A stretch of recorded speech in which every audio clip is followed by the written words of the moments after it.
Informasi berikutnya, belasan wisatawan yang tersesat di Gunung Pangrango, kawasan Ciawi, Kabupaten Bogor, Jawa Barat ditemukan tim SAR gabungan. Para korban diketahui merupakan peziarah yang hendak mengunjungi tempat keramat di lereng pegunungan Gunung Pangrango. Mereka mendaki melalui jalur ilegal dengan panduan warga lokal. Setelah pencarian selama seharian, tim SAR berhasil menemukan 16 pendaki yang tersesat di hutan Gunung Pangrango, Kabupaten Bogor, Jawa Barat. Tim SAR kemudian mengevakuasi para pendaki turun menuju pos Pasir Pogor, jalur pendakian Pancawati, Senin siang. 16 pendaki terdiri dari 13 wisatawan dan 3 pemandu itu ditemukan petugas pada titik ketinggian 1000 meter di atas permukaan laut usai dicari sejak Minggu malam. Meski seluruh korban ditemukan dalam kondisi selamat, 2 diantaranya mengalami kaki terkilir. Kalau untuk kondisi dari 16 orang itu sehat dan ada 2 orang yang satu terkilir di bagian kakinya dan yang satu terkena batu di kakinya. Jadi memang agak lama karena kondisi dari mereka berdua itu. Kalau yang lainnya kondisinya sehat.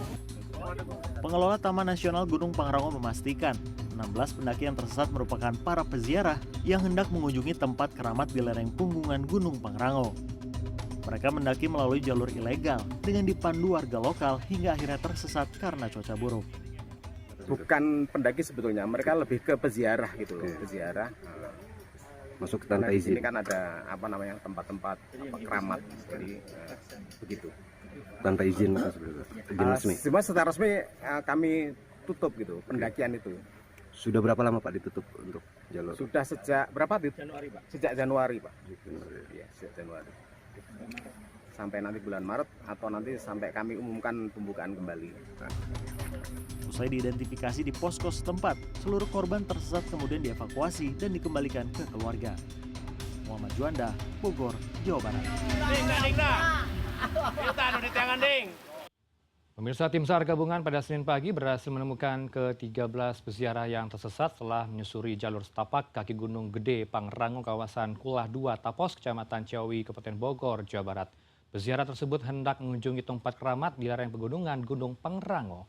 Bergabung melalui sambungan daring bersama Pak Sabto Aji Prabowo, Kepala Balai Besar Taman Nasional Gunung Gede Pangrango. Selamat malam, Assalamualaikum Bapak. Waalaikumsalam warahmatullahi wabarakatuh. Selamat malam Mas Heranov. Alhamdulillah sehat selalu ya Bapak ya. Pak, kita minta konfirmasi dari Anda terlebih dahulu. Ini pendaki atau wisatawan atau peziarah? Tadi kalau kata rekan Anda, ini merupakan peziarah. Ya benar, ini kalau dari keterangan yang kami dapatkan sementara dari mereka peziarah yang memang punya keyakinan ada ya tempat-tempat keramat di Taman Nasional Gunung Pangrango, di Gunung Pangrangonya, dan mereka ingin berziarah ke petilasan-petilasan leluhur begitu Mas, ini ceritanya mereka. Tapi tentu kami akan dalami, hari ini belum kami bisa mintai keterangan lebih detail karena mereka sendiri masih cukup shock, jadi insya Allah besok kami akan minta keterangan lebih detail lagi. Baik, kalau kita lihat ketinggian cukup tinggi Pak. Mereka ditemukan dari ketinggian 1000 mdpl dari permukaan laut. Artinya cukup terjal tentunya, cukup tinggi. Kenapa tidak disebut pendaki? Ya karena memang mereka bukan tipikal pendaki. Kalau pendaki tentu memiliki persiapan yang lebih, memiliki tujuannya untuk mencari kesenangan begitu. Tapi kalau mereka memang dalam rangka berziarah untuk, saya nggak tahu apakah mau cari wangsit atau bagaimana, percaya dengan klinik begitu, sehingga persiapannya pun tidak seperti seorang pendaki, sehingga keamanan di sekitar kawasan Taman Nasional memang ada beberapa kelompok masyarakat yang memiliki kepercayaan tertentu seperti itu, Mas. Jadi ya kami tentu menghormati juga itu, hanya memang ini dilakukan pada saat musim penutupan pendakian dalam cuaca yang tidak terlalu baik dan juga tanpa melapor pada petugas kita, sehingga memang tidak mengkategorikan ini sebagai pendaki. Ilegal begitu ya, Mas. Pak Sabto ya. Pak Sabto mungkin... Ya, tapi tetap ilegal. Betul. Ya, mungkin publik juga ingin tahu lebih lengkap kronologi kejadian seperti apa, dari kapan masuk ke kawasan Gede Pangrango hingga tersesat dan hingga ditemukan? Ya, dari informasi yang kami dapatkan dan keterangan mereka masuk pada Sabtu pagi dalam rangka tadi untuk berziarah ke petilasan, informasinya Raden Surya Kencana atau siapa begitu. Nah, di lereng Pangrango. Nah, kemudian dengan perbekalan yang tidak memadai, usianya juga sebagian sudah cukup lanjut, sudah cukup tua. Pada Sabtu sore mereka mengontak kepada anak salah seorang peziarah tersebut bahwa kondisinya tidak baik, kelelahan begitu, sehingga kemudian sempat terpisah informasi awal, terpisah ada 3 orang yang menunggu, kemudian yang 10 tetap mencoba naik. Tapi kemudian dari keterangan yang kami dapatkan semuanya tidak sampai ke tujuan karena kemudian perbekalan sudah tidak mencukupi dan juga kondisi fisiknya sudah cukup lelah. Sehingga mereka kemudian turun. Nah, cuman ya kita tahu kondisi di alam ya, begitu fisik sudah lemah, kemudian cuacanya tidak bagus, perbekalan tidak mencukupi, sehingga mungkin navigasinya sudah tidak baik lagi.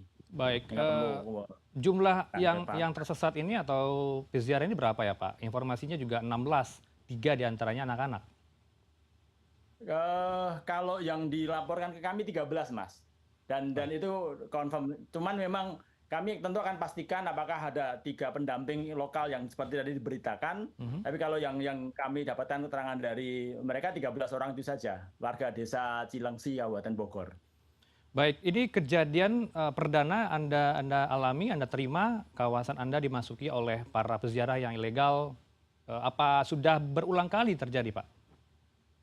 Kalau peziarah sebenarnya sudah dari dulu ya, bahkan sebelum menjadi Taman Nasional itu sudah terjadi, sudah ada peziarah yang memang punya kepercayaan seperti itu. Dan beberapa jalur tradisional yang biasa mereka gunakan, misalnya memang lokasi ini di daerah Cibeduk, kemudian di Bodogol, ada juga di daerah Cianjur, kemudian Sukabumi, itu ada beberapa jalur yang memang secara tradisional mereka gunakan. Nah, kami selalu menghimbau agar mereka ketika melakukan kegiatan tersebut melapor kepada petugas sehingga kami bisa memonitor. Nah, case yang sekarang ini memang mereka tidak melapor. Kalau kejadian sebelumnya pernah ada peziarah juga yang kami temukan meninggal dunia tahun yang lalu di wilayah Cianjur di alun-alun Surya Kencana. Ya. Nah, itu sama. Dia juga naik melalui jalur yang tidak resmi dan kemudian tidak melapor kepada petugas.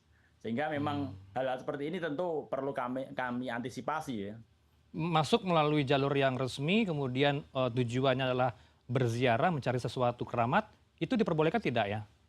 Kalau di kawasan Boleh, Anda? Mas. Oh, itu Karena boleh? memang di aturan kita untuk kepentingan religi itu di aturan kita memperbolehkan kepercayaan lokal masyarakat seperti itu. Tapi tentu mereka harus menunjukkan bahwa mereka memang masyarakat setempat yang mempunyai kepercayaan tersebut, bukan yang dari jauh datang ke Gede Pangrango sekedar untuk mencari wangsit, tidak seperti itu.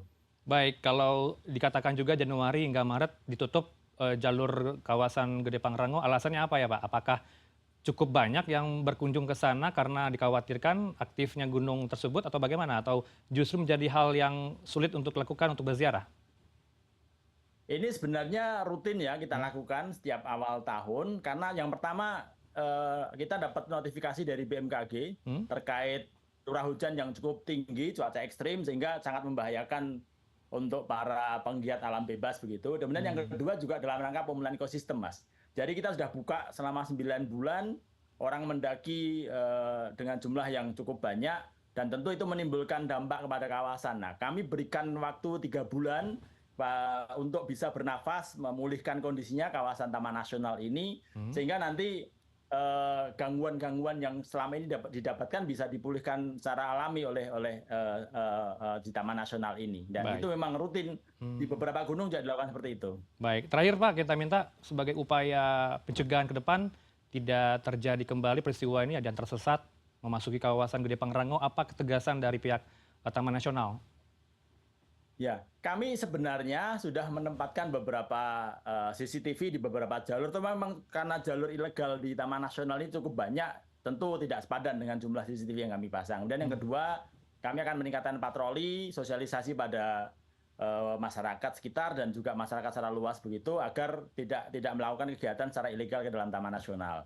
Kemudian yang Baik. ketiga, kami akan membuat beberapa pos untuk pemantauan secara langsung di titik-titik pertemuan itu sehingga nanti kami bisa lebih bisa memonitor kondisi jalur-jalur pendakian ke Puncak Gede maupun Puncak Pangrango secara lebih intensif, Mas. Ya, Mungkin demikian, Mas Heranov. artinya besok klarifikasi yang Anda minta dari para peziarah ini apa? Hal yang Anda ingin Anda klarifikasi lebih dalam lagi? Ya, tentu kami ingin tahu motif mereka melakukan kegiatan itu apa, kemana tujuannya, kemudian juga apakah ada informasi didampingi oleh masyarakat atau tidak, mereka dari mana, tentu lebih detail akan kami dapatkan dan kemudian dari itu kami akan melakukan kajian apakah kami harus mengenakan sanksi kepada mereka sebagaimana pendaki biasa atau mungkin ya ada hal lain bisa dengan pembinaan dan sebagainya. Begitu, Mas Heranov. Baik, kita tunggu tindak lanjutnya seperti apa. Semoga ada ketegasan di sini ya Pak ya, tidak ada lagi yang tersesat, apalagi dibantu oleh warga lokal. Terima kasih Pak Sabto Aji Prabowo, Kepala Balai Besar Taman Nasional Gunung Gede Pangrango bersama kami di Prime News. Selamat malam Pak, Assalamualaikum. Waalaikumsalam, sama-sama Mas Heranov. Kita ke informasi